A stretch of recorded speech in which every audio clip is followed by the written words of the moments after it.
하나님 말씀은 시편 22편 구약성경 시편 22편 22절에서 교독하도록 하겠습니다. 내가 주의 이름을 형제에게 선포하고 회중 가운데서 주를 찬송하리이다. 너를 드러나는 나이여 그를 찬송할지어다. 야곱의 모든 자손 너희 이스라엘 모든 자손이여 그를 경외할지어다. 그는 공고한 자의 공고를 그의 얼굴을 그에게서 숨기지 아니하시고 그가 울부짖을 때에 들으셨도다. 그 회중 가운데에서 나의 찬송은 주께로부터 온 것이니 주를 경외하는 자 앞에서 나의 성원을 갚으리이다. 겸손한 자는 먹고 배부를 것이며 할 것이라. 너희 마음은 영원히 살지어다. 땅의 모든 끝이 여호와를 기억하고 돌아오며 모든 나라의 모든 족속이 주의 앞에 예배하리니. 나라는 여호와의 것이요 여호와는 모든 나라의 주제이심이로다. 세상의 모든 풍성한 자가 먹고 경배할 것이요 진토 속으로 내려가는 자 곧 자기 영혼을 살리지 못할 자도 다 그 앞에 절하리로다. 후손이 그를 섬길 것이요 대대의 주를 전할 것이며 와서 그의 공의를 태어날 백성에게 전하며 주께서 이를 행하셨다 할 것이로다. 아멘. 개신교 안에서 혹은 크리스천들 사이에서 기도의 분량이 차야 기도가 응답된다라는 말들이 오고 가고 있습니다. 이 말은 성경적으로 문제가 있는 발언입니다. 왜냐하면 이 기도의 분량이 차야 하나님께서 응답해 주시겠다고 성경 어디에도 말하고 있지 않기 때문입니다. 기도의 분량이 차야 하나님의 성경을 근거로 제시를 하면서 자신의 주장이 성경적인 것처럼 말을 하고 있습니다. 그러나 그분들이 주장하는 잘못 이해하고 있기 때문에 잘못 해석이라는 것을 알 수가 있습니다. 그럼에도 크리스천들 가운데 많은 사람들이 기도를 강조할 때 꼭 이 문장을 인용하며 말을 하고 있습니다. 기도의 분량이 차야 한다라는 말이 성경적이지 않은 것임에도 불구하고 많은 사람들에게 호감을 불러일으키는 이유는 무엇이라고 생각드십니까? 그것은 우리의 삶에서 기도에 대해 풀기 어려운 점이 이 설명이 잘 되지 않는 것들이 많이 있기 때문입니다. 그런 가운데서 하나님께서 기도의 분량이 차야 응답된다는 말을 들으면 그래 바로 그래서 되지 않았구나 라고 이렇게 의문이 풀리는 것처럼 보여집니다. 우리는 기도 응답이라고 하면 눈앞에서 문제가 해결되어지는 것으로 이해를 하고 있습니다. 그런데 기도 응답은 우리가 기도하려고 마음먹을 때 우리가 기도하기도 전에 하나님께서 응답하시는 그 같은 경우가 있습니다. 또 어떤 경우에는 내가 기도를 끝나자마자 하나님께서 응답을 해 주시기도 합니다. 또 어떤 경우에는 내가 정말로 절박하게 기도했는데 하나님이 응답해 주지 않습니다. 너무나도 그 기도가 더디 응답됩니다. 그래서 정말 겨우 기도 응답되어서 위기를 넘기기도 합니다. 우리가 기도하기 전에 하나님께서 응답해 주시는 것, 그리고 우리가 기도하자마자 속히 응답해 주시는 것, 정말 기도해도 응답되지 않는 것 같다가 결국 가서 기도가 응답되는 이 세 가지 이 유형 가운데서 많은 사람들이 경험하는 것은 실제로 세 번째 케이스가 많이 있습니다. 그럼 우리가 기도해도 기도가 응답되지 않을 때 언제까지 기도를 해야 될지, 또 언제까지 이 응답을 기다려야 될지 우리는 많은 고민에 빠지게 됩니다. 이럴 때 라는 말을 듣게 되면 우리는 우리가 이제 기도의 분량이 차지 않았기 때문에 기도가 응답되지 않구나 이렇게 생각을 하고 우리가 기도에 전념할 수가 있게 됩니다. 우리는 이 기도의 분량이 차야 한다는 이 말이 성경적인 가르침이 아니라 바로 율법주의적인 입장에서 말하고 있다는 것을 기억해야 됩니다. 성경은 믿음으로 하나님 앞에 나와서 믿음으로 하나님 앞에 간구하라고 우리에게 말하고 있습니다. 우리는 지난주 시편 22편 1절에서 21절 말씀을 나누면서 위기를 만났을 때 이 하나님께 기도했지만 하나님께서 기도 응답을 하시지 않아서 정말 내 자신이 하나님으로부터 버림받은 것이 아닌가 라는 그와 같은 생각이 드는 그 고백을 우리가 살펴보았습니다. 앞에서도 말한 것처럼 하나님께서 기도할 때 즉각적으로 응답되지 않는 것은 바로 하나님의 뜻과 하나님의 계획이 있다는 것입니다. 근데 우리는 내가 기도를 드렸다는 그 자체를 통해서 나는 믿음으로 기도를 드렸다라고 생각을 하고 있습니다. 내가 믿음으로 기도를 드렸는데 왜 하나님이 응답해 주지 않는가 이런 생각을 가지게 됩니다. 그래서 왜 즉각적으로 기도 응답되지 않는가 라고 기도에 의문을 가지게 됩니다. 이런 문제가 해결되지 않는 가운데 나온 것이 바로 이 기도의 분량이 차야 한다라는 말인 것입니다. 이것은 당장 기도의 응답이 되지 않는 것에 대한 답이 됩니다. 그리고 또한 지속적으로 기도할 수 있는 계기가 되기도 합니다. 나의 기도가 응답되어야 되는 것은 기도의 분량이 차야 되는데 나의 기도에 그 분량이 차지 않았구나 라고 생각하면서 빨리 응답받기 위해서 내가 더 열심히 더 많이 기도해야겠구나 라는 그런 행동으로 옮기게 됩니다. 그런데 이것은 성경적이 아니라고 말씀을 드렸습니다. 성경은 우리에게 믿음으로 하나님 앞에 나와 믿음으로 간구하는 것이라고 우리에게 말하고 있습니다. 그런데 이 믿음으로라는 것을 사람들이 이해를 못하기 때문에 자꾸 빠지게 된다는 것입니다. 이 복음주의에서는 하나님의 기도가 우리가 기도했을 때 하나님께서 기도의 응답이 늦어지는 이유는 하나님의 시간이 있다는 것입니다. 시간에 하나님의 방법으로 역사해 주신다는 것입니다. 어떻게 보면 기도의 분량이 차야지 기도가 응답된다는 말이나 하나님의 시간이라는 그 말이 비슷한 게 아닌가 이렇게 생각할 수 있습니다. 왜냐하면 모두 다가 기도의 응답이 더뎌지는 그와 같은 이유를 설명하고 있기 때문입니다. 우리가 기도의 분량이 차야 한다는 것은 믿음이 아니라 자신의 공덕, 자신의 수고, 자신의 노력이 들어가 있는 것입니다. 그러나 하나님의 때를 기다린다는 것은 나의 중심이 아니라 바로 하나님을 자기의 중심으로 두고 그 하나님 중심으로 모든 것을 맞추어가는 것을 말하고 있습니다. 또 하나님께서 기도 응답을 더디 주시는 것은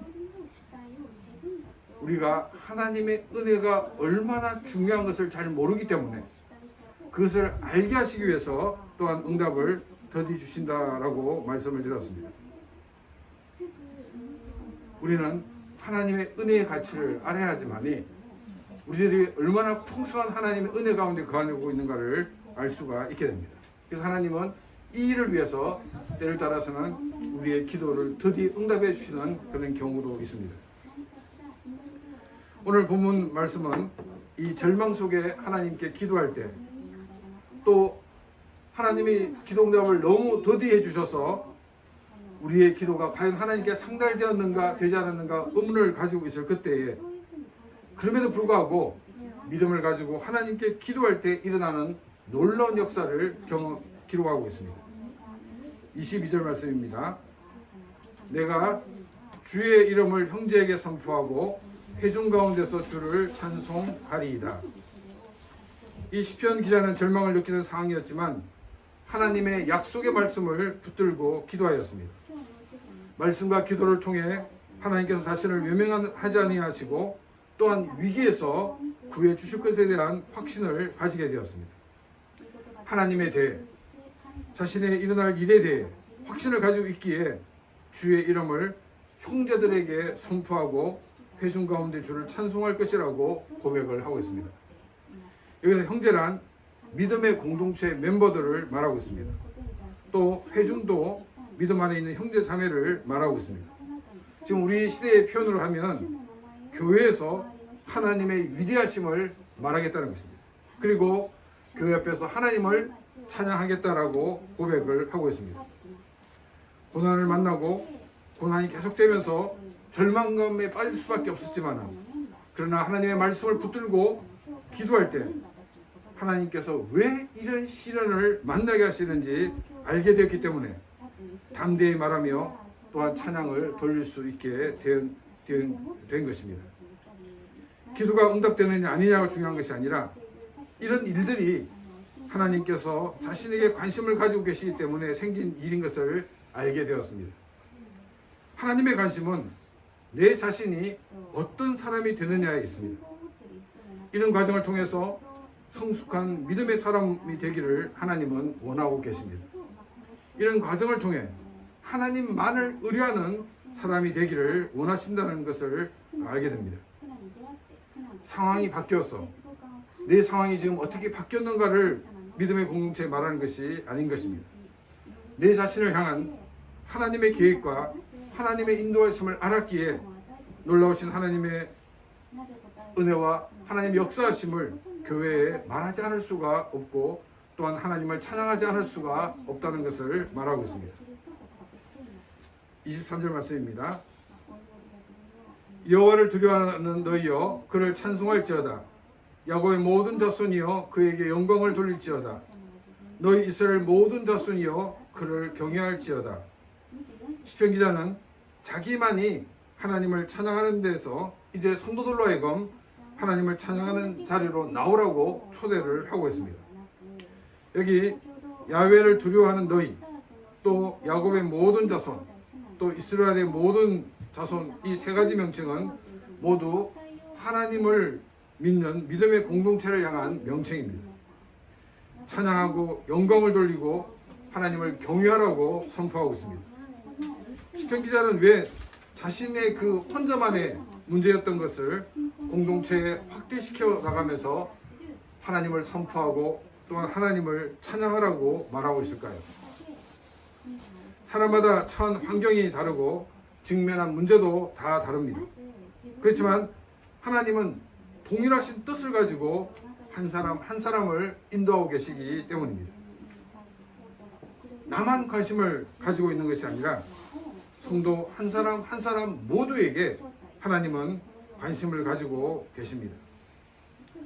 그리고 하나님께서는 그 한 사람 한 사람을 향한 하나님의 뜻을 가지고 계시고 그 하나님의 뜻을 이루어 나가고 계시다는 것입니다. 우리 가운데서도 나의 삶 속에 일어났던 하나님의 놀라운 역사하심을 고백하면서 우리가 그 하나님이 함께 하심을 함께 경험하고 함께 찬양을 돌리고 또 함께 영광을 돌리는 그런 귀한 삶이 되시기를 바랍니다. 24절 말씀입니다. 그는 공고한 자의 공고를 멸시하거나 싫어하지 아니하시며 그의 얼굴을 그에게서 숨기지 아니하시고 그가 울부짖을 때에 들으셨도다. 이 시편 기자는 자신이 경험한 하나님을 회중 앞에서 고백을 하고 있습니다. 우리 사람들은 어떠냐면 내가 저 사람과 만나면 내가 나중에 좀 손해를 볼 것 같아, 아니면 내가 저 사람에게 반드시 도와줘야 될 일들이 있을 것 같아 라고 생각이 들면 우리는 그 사람과 만남을 이렇게 피하게 됩니다. 그런데 우리 하나님은 어려움 가운데 있는 사람을 외면하지 않으신다라고 말씀하고 있습니다. 그리고 그 어려운 가운데 있는 사람이 부르짖는 그 기도를 하나님께서는 들으신다라고 말씀하고 있습니다. 사람들은 나의 상황에 따라 나를 외면할지 몰라도 하나님은 내가 어떠한 상황에 있든지 하나님을 찾기만 하면 하나님은 나를 외면하지 않으신다는 것입니다. 25절입니다. 큰 회중 가운데서 나의 찬송은 주께로부터 온 것이니 주를 경외하는 자 앞에서 나의 소원을 갚으리라. 여러분 어려운 일들이 있을 때 기도할 때 여러분들은 어떻게 기도합니까? 하나님, 이 문제가 해결되면 제가 이렇게 하겠습니다. 우리는 이렇게 기도를 많이 합니다.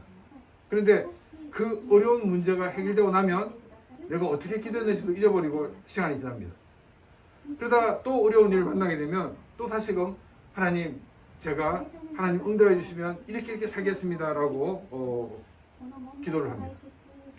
조금 이제 믿음 있는 사람들은 어떤 모습이냐면 내가 옛날에 하나님 그렇게 기도한 것이 있는데 이렇게 생각하고 하나님께, 하나님, 제가 너무나도 어리석어서 하나님께 약속한 것을 지키지 못했습니다 라고 고백을 하게 됩니다. 이 시편 기자는 지금 자기가 당면한 그 문제가 해결되었기 때문에 내가 이렇게 하겠노라고 말하지 않습니다. 내가 하나님 앞에서 찬양할 수 있는 이것, 이 하나님의 놀라운 은혜가 있었기에 내가 하나님께 약속하겠노라 한 그것을 반드시 갖겠노라고 이야기를 하고 있습니다. 사람들 앞에 선포하는 것은 내가 반드시 그 약속을 지키겠다는 표현입니다. 왜냐하면 우리는 사람들에게 말하지 않으면 그냥 은근히 슬쩍 넘어갈 수가 있습니다. 왜냐하면 모르기 때문에. 사람들 앞에 이렇게 얘기하는 것은 내가 반드시 그 약속을 지키겠다는 그 같은 의지의 표현인 것입니다. 우리는 살아갈 때 우리의 마음에 감동을 위해서, 하나님을 위해서 이렇게 해야지 우리가 마음을 먹고 있을 때가 많이 있습니다. 또 우리는 어떤 사람에 대해서, 특별히 어려운 일을 당하는 사람을 봤을 때 내가 이렇게 해야지라고 우리가 마음을 먹을 때가 있습니다. 저는 이런 마음은 바로 하나님께서 우리에게 주신 마음이라고 생각합니다. 왜 하나님께서 이런 마음을 가지게 하시냐면 나로 하여금 더 많은 하나님의 은혜와 복을 누리게 하시기 위해서입니다. 우리는 이런 마음을 실천하려고 할 때 당장 손해가 되느냐 이익이 되느냐를 생각합니다. 그래서 내가 그렇게 하면 손해가 되기 때문에 대부분 하지 않습니다. 그러나 하나님께서 이 마음을 주신 것은 우리로 하여금 더 많은 것을 누리게 하기 위해서입니다.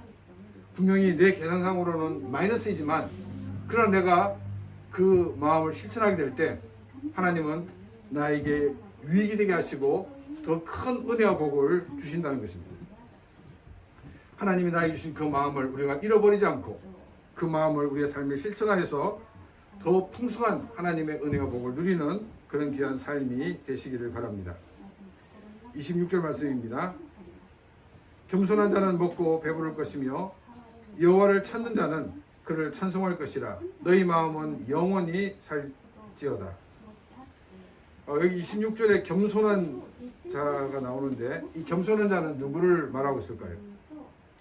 일반적으로 우리 주위에 겸손한 사람들이 많이 있습니다. 그런데 여기서 말하는 겸손한 자는 일반적인 그런 겸손한 사람을 말하고 있는 것이 아니라 하나님을 섬기는 사람을 이야기하고 있습니다. 인간적으로 아무리 겸손해도 그 사람이 하나님을 섬기지 않는다면 그 사람은 겸손한 사람이 아닌 것입니다. 왜냐하면 창조주 하나님을 인정하지 않고 있기 때문입니다. 창조주 하나님을 인정하지 않고 고백하지 않는 것은 그것은 교만인 것입니다. 우리가 인간적으로 조금 부족해도 또 교만하게 좀 보여도 그 사람이 만일 하나님을 인정하는 사람이라고 그러면 그 사람은 하나님 앞에서 겸손한 사람입니다. 하나님을 인정하고 고백한 사람은 이 부족한 것이 있는 그 가운데서 하나님은 그를 변화시켜 나가신다는 것입니다. 그래서 이전에는 교만했던 모습이 겸손한 모습으로 바뀌게 됩니다. 조금 모질랐던 모습이 하나님께서 역사하셔서 그 모든 것이 채워져서 정말 모든 사람들에게 본이 되는 사람이 되어진다는 것입니다. 매일매일 우리의 삶 속에서 역사하시는 하나님의 역사하심을 통해서 우리가 더욱더 변화되어지고 새로워짐으로 모든 면에서 모범이 되어있는 그런 귀한 사람이 되시기를 바랍니다. 또 여기 보면 이 겸손한 자는 먹고 배부를 것이다 라고 기록되어 있습니다. 이 먹는다는 것은 단순히 한 그런 식사를 말하는 것이 아니라 하나님께 제물을 드리고 함께 식사를 하는 것을 말하고 있습니다. 구약 시대에는 하나님께 제사를 드리고 난 다음에 그 제물을 가지고 함께 나누어 식사를 했습니다. 바로 그 식사를 이야기하고 있습니다. 하나님을 예배하는 자에게 임하시는 하나님의 은혜의 풍성함을 말하고 있습니다. 우리는 크리스천이라고 하지만은 왜 주일에 예배를 드려야 될지 모르는 사람들이 많이 있습니다. 그러다 보니까 예배 시간이 수면 시간이 되기도 합니다. 그래서 하도 이렇게 조니까 어떤 분이 아니 왜 이렇게 조십니까? 그러니까 교회 오니까 하나님 품에 안겨서 너무 혼해가지고 또 신약과 구약이란 두 가지 약을 먹으니까 약 중독을 해가지고 이제 뭐 졸게 됩니다. 이렇게 얘기를 했다고 합니다. 우리가 예배 시간 정말 왜 내가 예배를 드려야 되는지 모르기 때문에 우리는 하나님이 기뻐하신 예배를 받지 못하고 있다는 것입니다. 시편 기자는 하나님이 시를 통해서 내 자신을 어떻게 이끌고 가시는가를 알게 되었습니다. 그래서 기도 응답이 되느냐 아니냐가 중요한 것이 아니라 자신을 변화시켜 나가시는 하나님께 집중을 하게 되었습니다. 많은 사람에게 이것을 알리고 싶었습니다. 너희들도 기도한 것이 응답되느냐 아니냐 거기에만 관심을 가지기보다는 이 시련을 통해서 하나님께서 어떻게 너희를 만들어 가시는가를 보라고 말하고 있습니다. 그리고 하나님이 나에게 주신 그 은혜를 내가 반드시 실천하겠노라고 또한 사람들 앞에 약속합니다. 하나님께 예배드리는 것, 우리가 이것이 얼마나 중요한 것인지 우리는 모르고 있습니다. 우리는 주일 예배를 드리면서 하나님이 나를 얼마나 사랑하고 계시고 나를 하나님의 사람으로 만들기 위해서 얼마나 큰 은혜와 사랑을 우리에게 주셨는가를 우리는 기억하며 그 은혜와 사랑을 생각하면서 우리는 하나님 앞에 나와 예배를 드려야 되는 것입니다.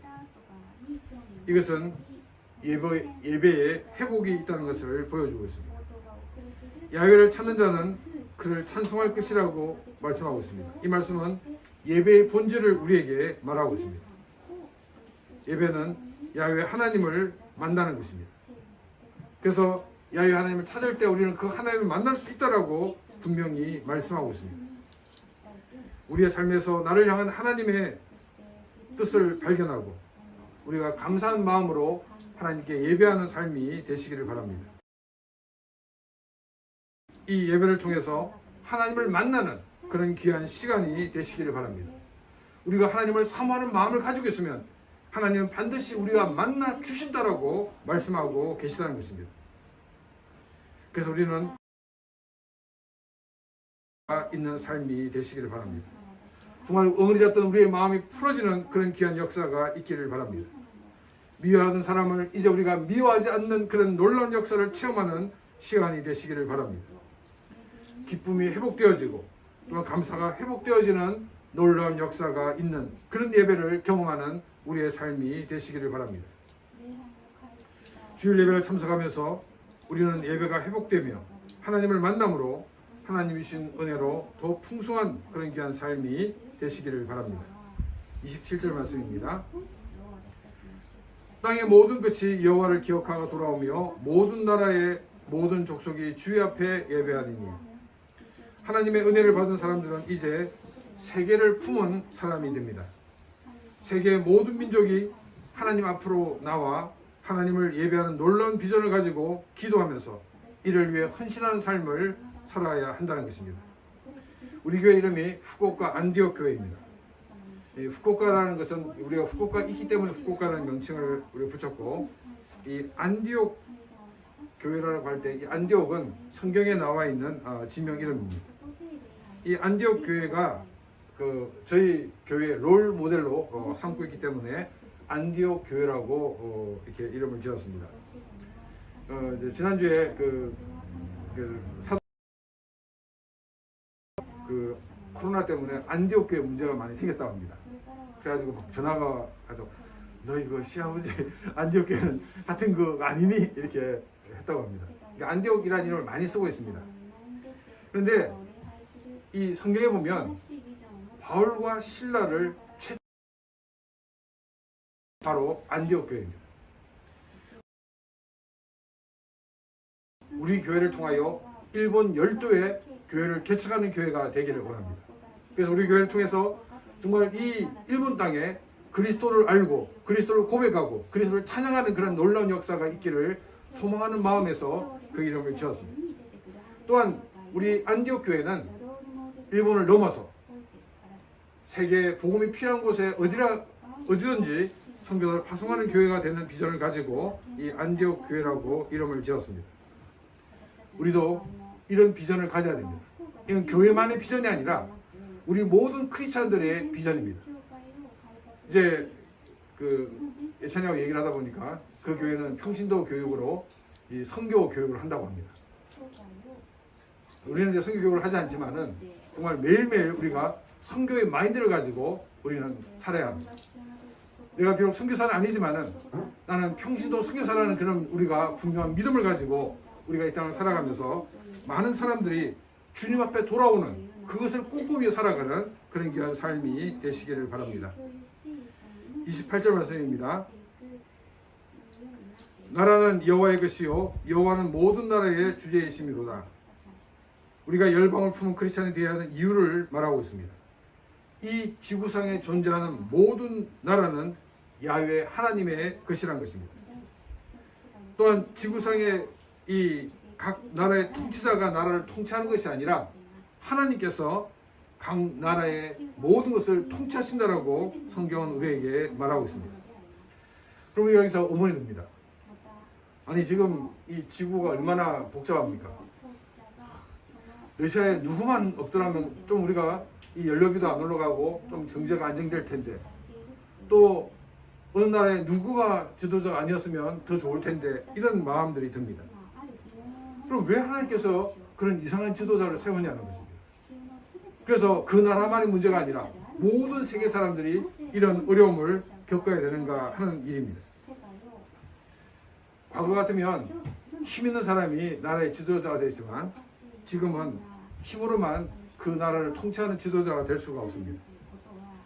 국민이 가지고 있는 가치관의 결과가 그 지도자가 나온다는 것입니다.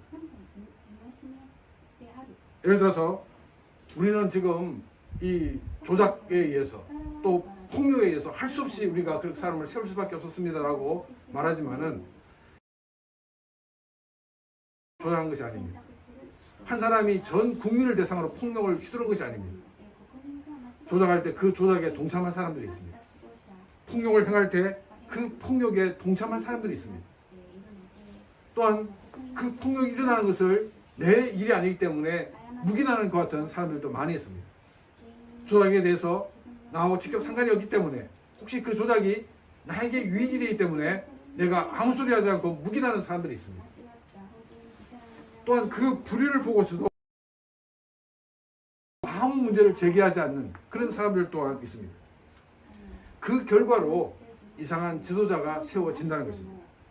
그래서 하나님께서는 그 가지고 있는 국민들의 생각, 가치관이 문제가 있기 때문에 그런 지도자를 세우셔서 그 국민들을 벌을 하고 계시다는 사실입니다. 그래서 우리는 이 모든 것을 하나님이 통치하십니다. 근데 우리는 우리 자신에게 문제가 있다는 사실을 모르고 그래서는 안 된다는 것입니다. 우리는 이 땅을 살아가는 크리스찬들로서 지도자를 세울 때 더 많은 기도를 해야 됩니다. 또한 우리가 일들이 잘못됐을 때 그 잘못에 대해서 우리가 침묵해서는 안 됩니다. 또한 묵인해서도 안 됩니다. 그 문제를 제기하여서 그런 일들이 일어나지 않도록 우리는 최선의 노력을 다해야 할 것입니다. 한 사람 한 사람이 그리스도의 통치를 받게 될 때 그 나라는 주님의 주권이 드러나는 나라가 됩니다. 또한 세계는 이 샬롬의 세계가 되어질 것입니다. 우리는 나의 지역을 넘고 내가 살고 있는 나라를 넘고 우리는 세계를 품는 크리스찬으로 살아가야 합니다. 왜냐하면 이 모든 나라가 주님의 것이고 주님이 통치하고 계시기 때문입니다. 29절 말씀입니다. 세상의 모든 풍성한 자가 먹고 경배할 것이요 진토 속으로 내려가는 자 곧 자기 영혼을 살리지 못하는 자도 다 그 앞에 절하리로다. 29절은 회복되는 열방의 모습을 우리에게 보여주고 있습니다. 예수를 제일 믿기 힘든 사람이 누구냐면 풍성한 삶을 살고 있는 사람입니다. 모든 것이 풍성하면 하나님을 믿을 이유를 찾지를 못합니다. 그리고 마치 생각을 하게 됩니다. 그러나 복음의 빛이 비춰지면 그 풍성한 가운데 살던 사람들이 하나님을 예배하게 된다는 것입니다. 또 여기 진토 속으로 내려가는 자, 그리고 자기 영혼을 살리지 못한 자라고 되어 있는데, 이 진토 속으로 내려가는 자 혹은 자기 영혼을 살리지 못하는 자는 어떤 사람이냐면 우리는 두 가지를 생각해 볼 수 있습니다. 한 가지는 뭐냐면 정말 병이 너무 심각해서 죽을 날을 받아놓고 있는 사람, 이런 사람에게 회복의 역사가 있게 된다 하는 것을 말하고 있습니다. 또 한 가지는 뭐냐면 너무나도 이 많은 죄를 지어가지고 야, 저런 사람은 구제받을 수 없는 사람이다 라고 생각하는 사람들도 복음을 들었을 때 역사가 있다는 것입니다. 아마도 이 뒷부분을 더 강조하지 않나 생각을 하고 있습니다. 도저히 예수를 믿을 수 없는 사람, 어떻게 보면 저 사람은 예수를 믿고 구원받아서는 안 되는 사람이라고 생각하는 사람들이라도 복음을 듣게 되었을 때 그들이 하나님 앞에 나와 하나님 백성이 되는 놀라운 역사가 일어나고 있다는 것입니다. 30절 말씀입니다. 후손이 그를 섬길 것이요 대대의 주를 전할 것이며, 복음을 들은 이 한 사람만이 하나님 백성 되는 것이 아니라 하나님을 섬기게 될 것이라고 말하고 있습니다. 자연적으로 되는 것이 아닙니다. 자기의 후손들에게 바로 복음을 전했기 때문입니다. 우리들도 하나님의 은혜로 복음을 듣게 되어 구원을 받아 하나님의 자녀가 되었습니다. 우리가 이 들은 복음을 우리는 복음을 알지 못하는 사람들에게 전해야 됩니다. 먼저는 나의 가족에게 우리는 복음을 전하시기 바랍니다. 그리고 예수 그리스도를 모르는 나의 부모님들에게, 나의 형제들에게, 나의 자매들에게, 또 나의 자손들에게 복음을 전하는 삶이 되시기를 바랍니다. 주 예수를 믿어라. 그리하면 너와 내 집이 구원을 받으리라고 성경은 우리에게 말씀하고 있습니다. 내가 예수를 믿으면 저절로 나의 집이 구원을 받는 것이 아니라 내가 전한 그 복음을 통하여 나의 가족이, 나의 자녀가 하나님의 자녀가 되는 놀라운 역사가 있는 것을 약속하고 있습니다. 나의 기도와 전도를 통해 우리의 가족이, 우리의 가정이 구원을 받아 가 있기를 바랍니다. 또 하나님이 나를 하나님의 자녀로 먼저 부르신 나의 가족을 구원하시기 위한 하나님의 인도하심인 것을 기억하시기 바랍니다. 나의 친구들보다 내가 먼저 예수를 믿은 것 또한 나를 통해서 나의 친구를 주님께 인도하기 위해서입니다. 먼저 믿지 않는 친구, 믿지 않는 가족, 믿지 않는 이웃을 위해 기도하시기 바랍니다. 우리가 기도하다 보면 이 복음을 전할 때를 알 수가 있습니다. 우리가 바로 그때 복음을 전함으로 많은 사람들이 복음을 믿고 하나님의 자녀가 되는 그런 놀라운 역사를 일으키는 그런 귀한 삶이 되시기를 바랍니다. 31절 말씀입니다. 와서 그의 공의를 태어날 백성에게 전하며 주께서 이를 행하셨다 할 것이로다. 이 31절은 자손들에게 어떤 내용을 전하는가를 우리에게 직역하게 되면 그들이 올 것이다. 그리고 그가 행하셨던 그의 공의를 태어날 백성에게 선언할 것이다 라고 우리가 번역할 수 있습니다. 이 하나님이 행하셨던 공의가 무엇입니까? 우리를 죄에서 구원하시기 위하여 하나님의 독생자이신 예수 그리스도를 이 땅에 보내신 것입니다. 창조주 하나님이셨던 예수 그리스도가 피조물인 인간이 되셨습니다. 그리고 내가 지시고 십자가에서 죽으셨습니다. 그리고 나의 구원을 위하여 예수님은 사흘 만에 부활하셨습니다. 이 하나님이 행하신 이 공의를 우리가 전할 때 사람들이 그 말씀을 듣고 변화되어지고 하나님의 자녀가 되는 놀라운 역사가 일어나는 것입니다. 우리는 살면서 여러 가지 어려움도 있고 나와 상관이 없는데 우리가 어려움을 당하는 경우도 있습니다. 그런데 어쨌든 간에 이 모든 것이 내가 성장하는 계기가 된다는 것입니다. 만일 내가 잘못했기 때문에 받는 것이라고 그러면 우리는 자기의 문제를 체크하고 다시는 그 일이 일어나지 않도록 하면 나에게 성장이 됩니다. 나에게 플러스가 됩니다. 또 나하고 상관없는 일이지만은 우리는 그런 일들을 만났을 때 왜 이런 일이 일어나는가를 생각해보고 그 문제를 찾아나간다 그러면 우리는 내 자신에게도 더 성숙한 것 같은 계기가 되어진다는 것입니다. 그래서 어떤 이유가 됐든지 간에 우리는 이 어려움을 통해서 더 성장되고 성숙될 수 있다는 것을 기억하면서 우리가 그런 기회로 삼는 우리의 삶이 되기를 바랍니다. 우리는 어려움을 만나게 되면 기도가 필요합니다. 그러나 우리는 너무나 어렵기 때문에 기도를 하지 못할 때도 많이 있습니다. 그러나 우리가 하나님의 말씀을 붙들고 기도하시기 바랍니다. 우리가 기도할 때 우리는 하나님의 놀라운 역사를 경험하게 됩니다. 너무나도 어려워서 기도가 막혔다 할지라도 우리는 하나님 앞에 나와 기도하시기 바랍니다. 정말 너무 힘들어가지고 기도가 안 나오면 그냥 하나님 앞에 나와서 아버지 이렇게 라고 한마디라도 외치시기 바랍니다. 우리가 이처럼 하나님 앞에 나와 기도하면 하나님 반드시 우리의 기도를 들어 응답해 주십니다. 때를 따라 천천히 응답되는 그런 것도 있습니다. 그러나 그게 우리가 시험에 들지 마시고 내가 이 기도가 응답되느냐 아니냐 중요한 것이 아니라 이것을 통해서 나를 변화시켜 나가시는 하나님을 바라보시기 바랍니다. 그래서 우리가 율법주의적인 그런 자세로 기도하는 것이 아니라 정말 하나님의 약속을 바라보며 약속을 기대하며 하나님 앞에 기도하는 우리의 삶이 되기를 바랍니다. 하나님께서는 우리에게 놀라운 은혜를 주셨습니다. 이것이 우리는 값없이 받았기 때문에 그냥 공짜라고 생각합니다. 그냥 공짜가 아니라 우리를 대신하여 이 땅에 오셨고 우리를 대신하여 십자가에 지심으로 우리가 하나님의 은혜를 받게 되었다는 것입니다.